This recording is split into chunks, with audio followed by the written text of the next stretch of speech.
Olá pessoal, tudo bem com vocês? Meu nome é Juliana Moreira e hoje o tema do vídeo é diferente.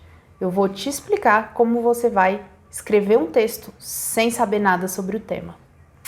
Se você tem interesse sobre esse assunto e sobre tudo que diz respeito à redação do Enem, não se esqueça de se inscrever no canal e clicar no sininho para receber as notificações. Além disso, se você achar que o conteúdo tem valor para você, não se esqueça de deixar o seu like, porque assim eu consigo alcançar e ajudar mais pessoas.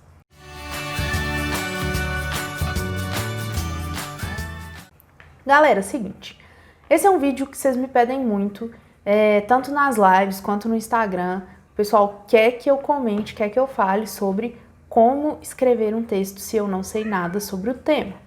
Bom, a primeira coisa que a gente precisa pensar quando tá nesse assunto é, antes de tudo, a proposta desse canal, que é um canal que se propõe a construir conhecimento junto com vocês. Não é um canal que tá aqui para oferecer redações prontas, fórmulas para redação, frases que você pode usar em qualquer tema, uma introdução que dá para usar em 50 mil temas diferentes. Não é isso que eu quero, não é isso que eu acredito, não é com essa lógica que eu trabalho. Se você estava buscando isso, tem outros canais para você procurar, não é aqui que você vai encontrar, porque exatamente eu trabalho com outra forma, outro método, né? Outra metodologia, na verdade, que é a de construir, compartilhar o conhecimento. O conhecimento não é dado, ele é construído. Exige tempo, exige esforço, dedicação e precisa estar afim disso também para sair bem na redação do Enem. Não tem atalho. Então não vai ser aqui que eu vou falar, olha, pega essa introdução aqui, muda essa palavra e pronto. Tá pronta a sua redação sem saber sobre o tema. Não. Então a gente vai pensar, elaborar melhor o que isso significa. Bem, se você não está entendendo muito bem por que eu estou falando todas essas coisas, eu sugiro que você assista a outro vídeo que eu explico a diferença entre conhecer, aprender e decorar. Então vai lá, assiste e depois pensa bem no que você quer para você. Bom, então vamos lá. Ju, não sei nada sobre o tema, oh meu Deus. Enem. O que é temática para o Enem?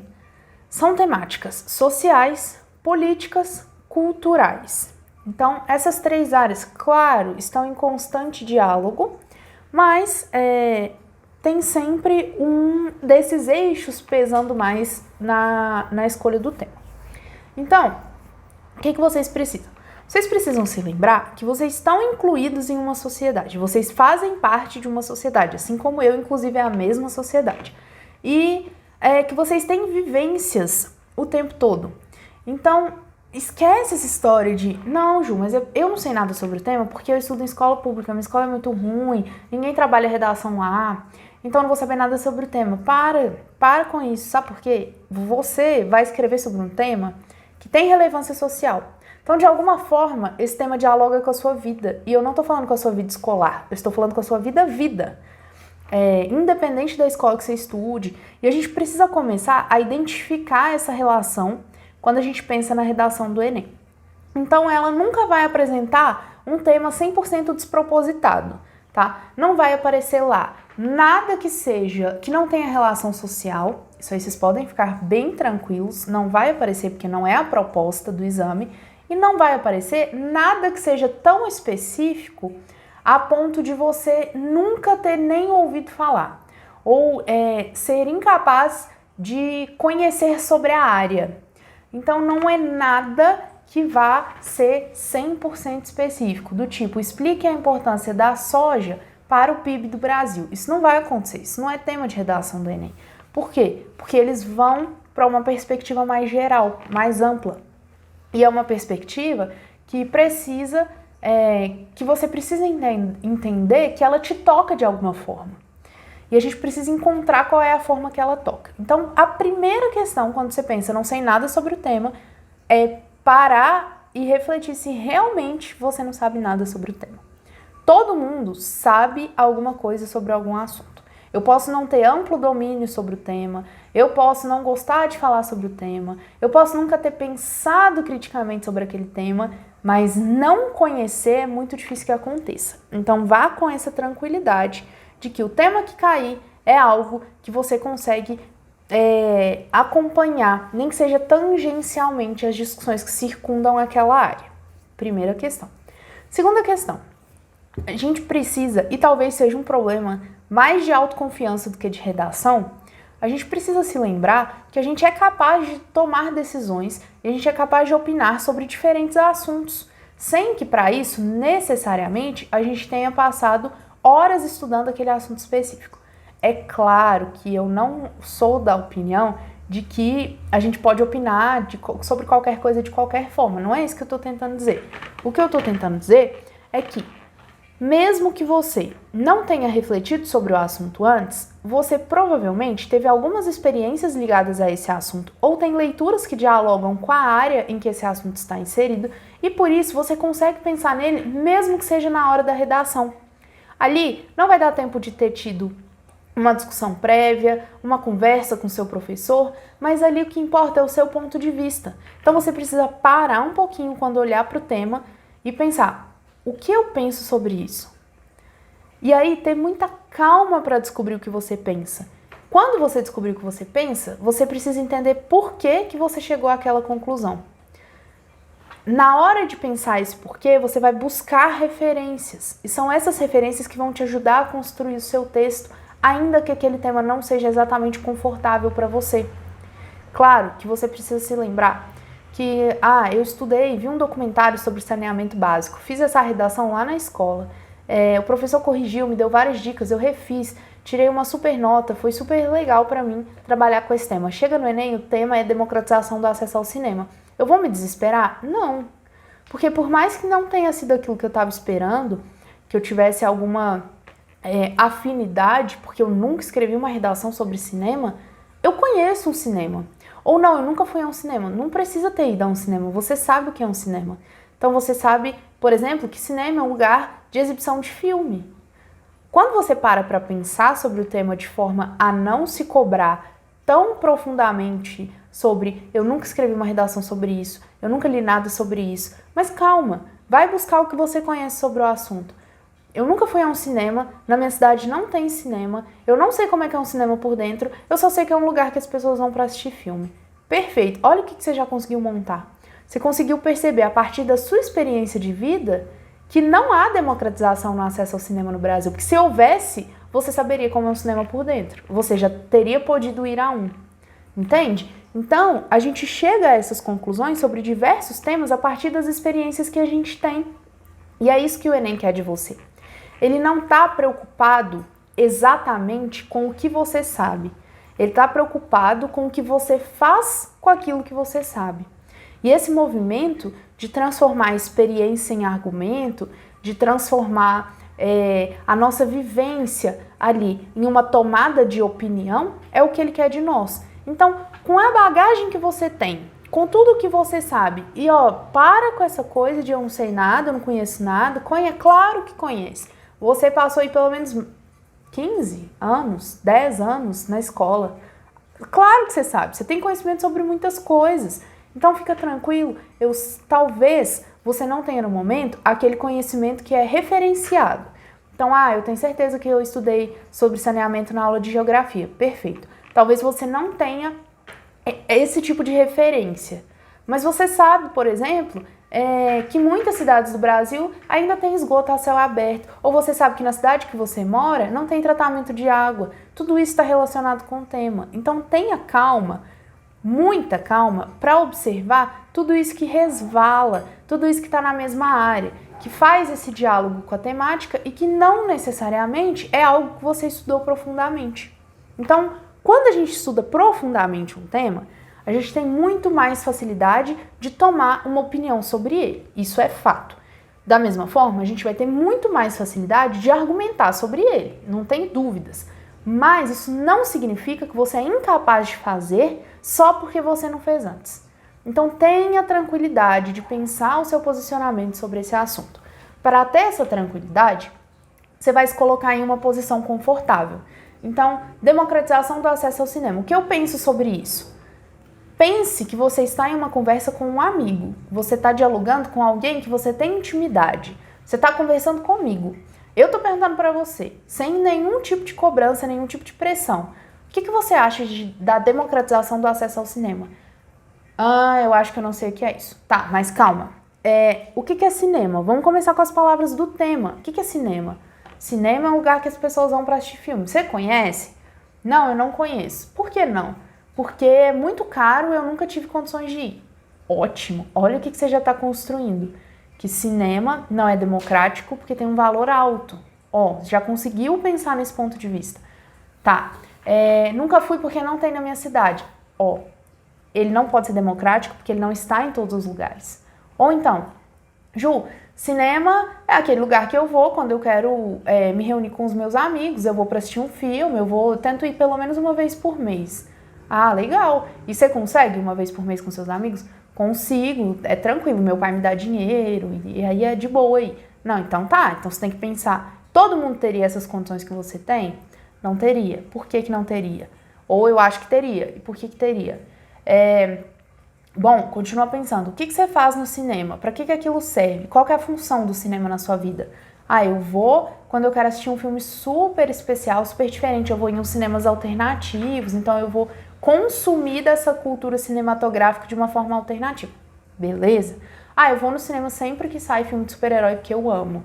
Então tá, essa cultura de super-herói que está vinculada com o que te motiva a ir no cinema é um apelo comercial. Então você já pode pensar como que a democratização do cinema se envolve com essa ideia logística comercial. E daí, a partir do seu conhecimento e da sua vivência, você vai tirando informações que são necessárias para construir seu ponto de vista. O fundamento da redação do Enem, aquilo que é mais importante, que é mais necessário, é você opinar sobre um assunto e defender a sua opinião. Se você tem calma para construir isso, você vai conseguir construir não só o que você pensa sobre o assunto, mas por que você pensa dessa forma. E aí, a gente conversou aqui então, que as temáticas do Enem, elas são políticas, são sociais, são culturais, isso quando não integradas, né? Essas áreas, porque elas estão de fato integradas, mas o Enem, ele subdivide os temas em pequenas outras áreas, que seriam, por exemplo, a área da educação, a área da saúde, da tecnologia, do meio ambiente. Se a gente começa a perceber isso, a gente começa a perceber que não tem nenhuma grande área dessas saúde, educação, meio ambiente que você não saiba falar sobre ela. E aí, eu trouxe aqui, vou colocar na tela para vocês, alguns temas que eu criei, assim, nunca foram do Enem, mas poderiam ser, porque estão dentro dessa pegada, dentro daquilo que o exame propõe, para a gente pensar juntos sobre como que dava para escrever sobre isso aqui, se eu não sei o que é isso aqui. Vamos lá. A importância e os desafios da oferta de educação financeira nas escolas do Brasil. Ok. O que é o centro aqui? O que é a chave do meu texto? Educação financeira. Meu Deus do céu, o que é isso? Eu nunca tive educação financeira, eu não sei o que se estuda em educação financeira, eu não sei o que é isso. Bom, tá, vamos lá. Educação financeira. Pega pela palavra. Financeira que vem de finança e finança que vem de dinheiro. Até aí, a gente tem condição de fazer essa articulação. Então, educação para o dinheiro. Vai ensinar como é que você usa o seu dinheiro da melhor forma. Tá bom. Mas por que isso seria importante? Aí é importante que você pense não só na sua realidade, mas também na realidade do seu país, porque o Enem está sempre voltado para o Brasil, né, para temáticas sociais dentro do país. Então, eu vi no jornal outro dia que as pessoas mais jovens devem muito. Nossa, elas devem demais. Elas não conseguem ter um controle da vida financeira. Então a gente já sabe aqui um motivo, uma importância. Se você não sabe administrar o seu dinheiro, você vai dever muito mais. Não, eu nunca vi isso no jornal. Mais uma vez, eu fui com a minha avó lá nas Casas Bahia e ela queria comprar um guarda-roupa. Ela tinha R$200 e ele custava R$200. Mas podia dividir o guarda-roupa em 10 vezes de R$30. Isso dava R$300. E aí a minha avó quis dividir, porque ela achou melhor assim, mesmo que ela tivesse o dinheiro para comprar à vista. E aí eu falei para ela, vó, isso não é esperto. Porque se a senhora tem o dinheiro, por que a senhora vai gastar R$100 a mais para comprar esse guarda-roupa? Se o dinheiro dele já está aqui, a gente pode simplesmente pagar, levar e não ter dívidas. Esse raciocínio que você constrói quando você percebe que comprar o seu celular à vista vai custar R$ 800 a menos do que se você comprar ele parcelado, é um raciocínio que é construído a partir da educação financeira. Então, quando você pensa que você não gostaria de pagar a mais por um produto que você tem condições de pagar à vista, você sabe que você está lidando com a educação financeira, por exemplo. Ou quando você consegue perceber que os juros que te cobram pelo computador, quando você divide em 10 vezes, é muito maior do que os juros que te cobrariam se você dividisse em 3 vezes, você só consegue perceber essa diferença, muitas vezes abusiva, porque você tem noções de educação financeira. Então, seria mais ou menos assim, olha, eu tenho R$ 1.000 para comprar meu computador, ele custa 1.500. Se eu dividir ele em 3 vezes, não tem juros, eu vou pagar 3 de 500. Mas se eu dividir em 10, eu vou pagar em 10 de R$ 200, ele vai passar a custar 2.000. Qual que é a melhor coisa que eu faço por mim? E aí, saber pesar isso tem relação com a educação financeira. Então, começa a perceber as suas vivências. Vamos lá, mais uma coisa que está dentro de casa. Conta de luz. Conta de luz tem na casa da maioria das pessoas. Então, chega a conta e aí a minha mãe fica desesperada com a data do pagamento. Não, eu preciso pagar a luz, eu preciso pagar a luz, eu preciso pagar a luz. Por que ela precisa tanto pagar a luz? Porque se ela não pagar, pode ser a luz, pode ser o cartão de crédito, pode ser qualquer tipo de conta, existe uma consequência para isso, que é a cobrança de juros, porque o pagamento foi feito em atraso.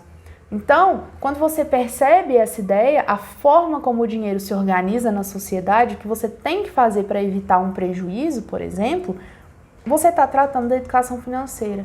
Então, você não precisa ter estudado numa super escola que tinha uma super matéria só sobre educação financeira para conseguir falar sobre isso. Você sabe falar sobre isso nas pequenas vivências que você tem. E aí, os desafios e a importância, né? A importância a gente já conversou um pouquinho aqui. E os desafios? Bom, você pode falar, ué, desafio começa comigo, que nem sabia o que era isso. Começa comigo, que nunca tive isso falado na escola. Então, você pode dizer, vamos supor, você é aluno de uma escola pública ou de uma escola particular, você vai dizer, olha, na maioria das escolas públicas, porque você vai conseguir dizer isso a partir da sua experiência, não há nenhum tipo de menção à educação financeira. Então, isso é um super desafio. Isso precisa entrar como uma disciplina, não é uma disciplina obrigatória. Então, você consegue pensar a partir das suas próprias experiências, porque você tem conhecimento. Então, não acredite que conhecimento é só a citação do Aristóteles. Conhecimento é a sua vivência, é aquilo que você carrega dentro de você. Tenha tranquilidade para usar isso nas suas tomadas de decisão, inclusive a respeito do seu posicionamento nos temas do Enem. Bom, então tá aqui dentro de economia, né? A gente percebe que resvala na economia essa grande área quando a gente trata de educação financeira. Depois, eu trouxe um segundo tema aqui, que seria automedicação e cibercondria na sociedade brasileira. Juliana, eu não sei o que é cibercondria. Eu não consigo pensar sobre essa palavra. Eu olho para isso e não me vem nada na cabeça. Não sei. Tá, beleza, mas olha o resto do tema com tranquilidade. Automedicação. O que é automedicação? Pessoas que tomam remédio por conta própria, né? Aí é mais tranquilo da gente deduzir o significado. Pessoas que tomam remédio por conta própria na sociedade brasileira. O que eu vou fazer com isso? Bem, cibercondria vem de hipocondria. Seria uma espécie de hipocondria dos novos tempos. Seria a hipocondria agravada pela era digital. Se você se lembra do significado de hipocondria, você vai ver que ele dialoga com cibercondria pela proximidade dos termos. Cyber, com essa ideia de tecnologia, com essa ideia de internet. Então, tenta deduzir primeiro as palavras do tema. Juliana, não vou saber o que é cibercondria, não adianta. Calma, porque o texto motivador vai te contar. Pode ter certeza que vai te contar.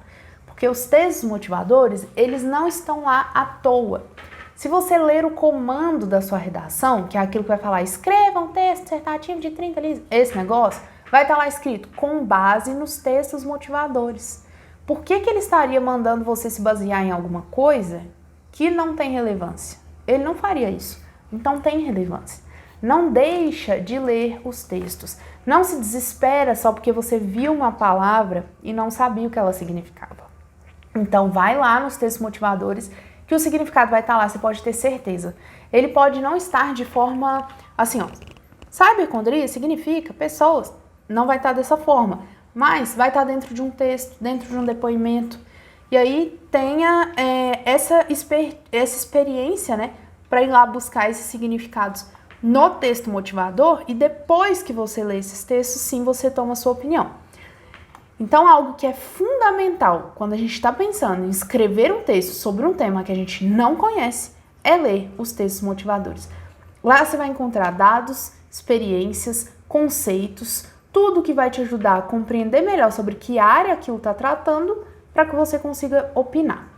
Aqui, então, você vai ter lá o conceito de cibercondria, por mais que você não consiga deduzir só pelos aspectos que a gente trouxe aqui, mas você precisa pensar em que grande área isso tá. De novo, o tema de cima estava na área de economia. Esse tema aqui, ele tá na área de saúde.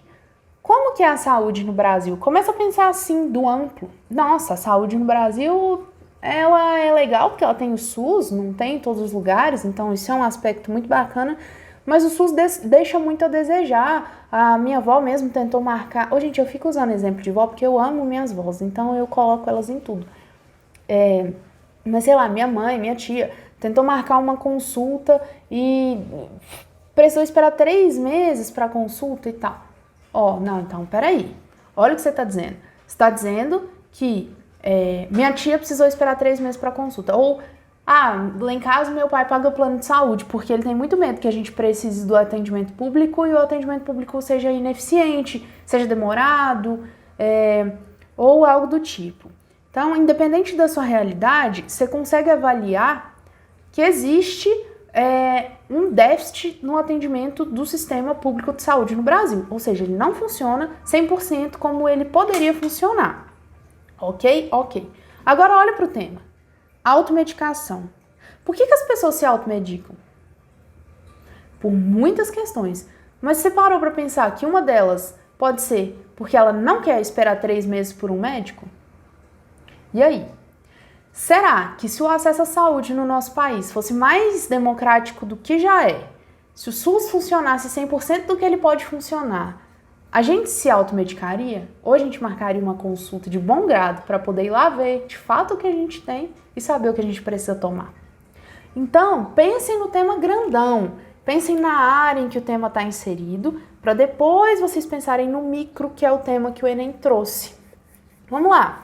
Ausência de saneamento básico no Brasil. Já citei aqui no vídeo para vocês. Esse tema pode estar na área, por exemplo, de meio ambiente. Qual que é a relação? Olha para o tema, procura a grande área que ele está lá no meio ambiente. Qual é a relação desse tema com o meio ambiente? Se eu não tenho saneamento básico, que quer dizer tratamento de água e esgoto, se eu não tenho isso, eu estou jogando esse esgoto aonde? De que jeito? Eu sei que aqui na minha cidade é pequena, o esgoto vai para o rio que passa ali atrás, eu tenho certeza porque eu vejo. Perfeito, você já sabe quais são as consequências da ausência de saneamento básico. Sabe por que você sabe? Você pode nadar no rio? Não, você não pode nadar. Por quê? Porque o esgoto cai lá. Dá para beber água desse rio? Não, não dá. Por quê? Porque está poluído. Tem peixe nesse rio? Provavelmente não, porque o que cai lá é esgoto. Então, a partir daquilo que você conhece, você sabe as implicações da ausência. O que mais? Eu sei, por exemplo, isso eu não vivo, não tenho, eu moro numa cidade grande, aqui tem saneamento, todo mundo tem acesso. Mais uma vez, estava passando no Globo Repórter que a minha avó querida, estava assistindo, e aí eu vi que tinha uma cidade lá que o pessoal tinha que buscar água muito longe, porque não tinha tratamento de água, e a água que eles tinham perto era barrosa lá, era marrom quase, tinha jeito de salvar aquela água, eles tinham que ir muito longe buscar essa água. Isso é a ausência de saneamento básico, as pessoas não têm acesso à água tratada. Então veja, ó que legal, a partir de pouco, é isso que eu estou tentando mostrar para vocês, precisa de muito pouco para que vocês percebam que vocês sabem falar sobre o tema. Bom, vamos para o último aqui, só para eu continuar dando esses exemplos para vocês de como a gente pode chegar no tema. A lotação do sistema carcerário como desafio para a segurança pública. Juliana, eu não sei o que é segurança pública. Agora lascou. Nossa, eu vou chorar, mas eu não vou escrever essa redação. Calma, devagar. Primeiro, texto motivador. Lá vai te dar um norte, vai te dar um guia. Essa é a primeira coisa. Segunda coisa é você pensar nas palavras. Segurança, a gente sabe o que é, né? Pública. O que é público? É aquilo que não é privado? É aquilo que é de todo mundo? Quando eu falo de saúde pública, eu tô falando aquela saúde que toda a sociedade pode ter acesso. Então, se eu tô falando de segurança pública, eu tô falando de uma segurança que atende a sociedade. Tá, faz sentido. Então, beleza. Então, acho que eu entendi. Vamos lá. A lotação do sistema carcerário. O que é o sistema carcerário? Presídio, cadeia. Vai estar lá. Vai estar tudo lá para você no texto motivador. O que eu tenho que pensar? Juliana, eu nunca pensei qual que é o problema de ter cadeia lotada. O problema é que fica ruim, né? Não sei, não pensei sobre isso. Então, pensa devagar. Lotação.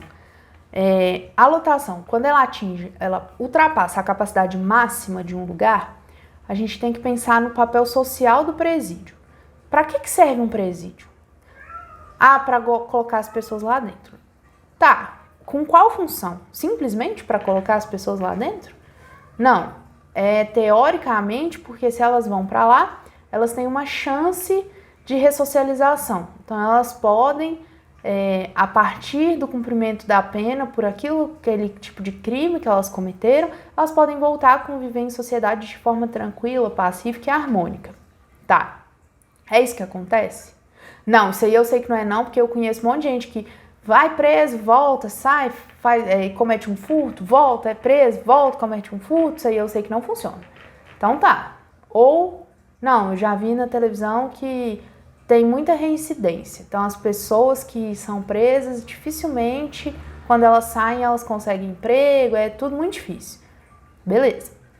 Agora pensa o seguinte, como que isso que você já detectou que não funciona perfeitamente, que é o sistema carcerário, como que a lotação maior do que a capacidade máxima, ou seja, eu tinha uma cela para 5 pessoas, nela vivem 12 pessoas. Como que esse tipo de lotação interfere no papel do presídio? Esse presídio não tem intenção de guardar pessoas. A gente não está ali colecionando pessoas, a gente está lidando com vidas de pessoas que merecem a chance de serem ressocializadas, ponto final. O que acontece? Se eu tenho em um lugar que caberiam 5 pessoas, 12 pessoas, como é que eu estou contribuindo com isso? Esse é só um dos fatores, e aí é porque o tema exige que a gente pense, que não colaboram com o papel que o encarceramento deveria ter. É só você pensar, olha, eu divido meu quarto com meu irmão. Aqui, se apertar, cabe 3 pessoas. E se eu colocasse 12? O que ia acontecer? Não, eu ia surtar aqui, não ia ter espaço para eu pensar, para eu estudar, para eu fazer as minhas tarefas, para eu esticar meu corpo. Não ia dar, não tem jeito não de colocar 12 pessoas aqui. Agora pensa lá no presídio. Por que lá tem? E o que o fato de colocar tantas pessoas no mesmo lugar, quando na verdade não caberia, né? Não foi projetado para aquilo, não foi planejado para aquilo. Quais são as consequências sociais que isso tem?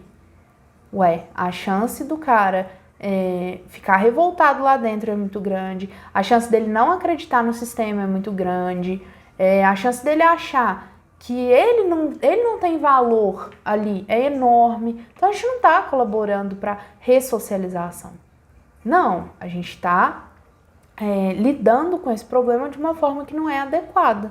Então beleza, a partir daquilo que você conhece, você consegue pensar sobre o assunto. O que eu quero com esse vídeo de hoje? Agora guardando a nossa tela aqui para a gente conversar. Eu quero que vocês pensem o seguinte. Vocês têm conhecimento e não é pouco conhecimento. Então não deixem que as pessoas digam o contrário para vocês. Quanto mais a gente construir conhecimento, quanto mais a gente lê, e aí é super importante estar atento às atualidades, quanto mais filmes a gente assiste, mais livros a gente tem contato, mais pessoas diferentes a gente conversa, mais conhecimento a gente vai construindo. E esse conhecimento ele pode ser todo e deve ser todo mobilizado para a construção da sua redação. Então tenha tranquilidade e tenha autoconfiança de dizer, eu consigo opinar sobre assuntos diversos. eu consigo opinar sobre temas sociais. Eu tenho experiência de vida, eu conheço pessoas, eu converso com as pessoas, eu frequento a escola, eu sou capaz de opinar sobre esses temas. Então tenha a tranquilidade para dizer isso, é a primeira questão. Depois, tente localizar o tema em uma grande área. Esse tema está na área de saúde, vamos pensar como é a área de saúde. Esse tema está no meio ambiente, deixa eu pensar o que eu sei sobre meio ambiente. Localiza ele dentro do grande para depois você ir afunilando seu pensamento. E por último, e não menos importante, leia os textos motivadores. Eles vão te dar um norte. Não ignore esses textos, eles não estão lá à toa. O comando da sua prova não pede para você ler esses textos sem qualquer motivo. Então não deixa de ler, é muito importante, vai ajudar vocês. Bom, resumindo, tem estratégia para eu escrever quando eu acho que eu não sei nada sobre o tema? Tem. Dá para escrever um texto sobre algo que eu não faço a menor ideia? Não. Mas o importante é, se o tema é da redação do Enem, você consegue escrever, porque você faz ideia sobre o que aquilo está tratando. A intenção do exame não é colocar ali um tema que as pessoas não possam escrever sobre ele. Então, tranquilidade, confiança, texto motivador, localizado dentro das áreas, para saber que repertórios você tem ali dentro. Tranquilo? Bom, meus queridos, era isso que eu queria passar para vocês hoje, era essa conversa que eu gostaria de ter. Se ficou alguma dúvida, pode deixar aqui nos comentários, eu sempre respondo vocês.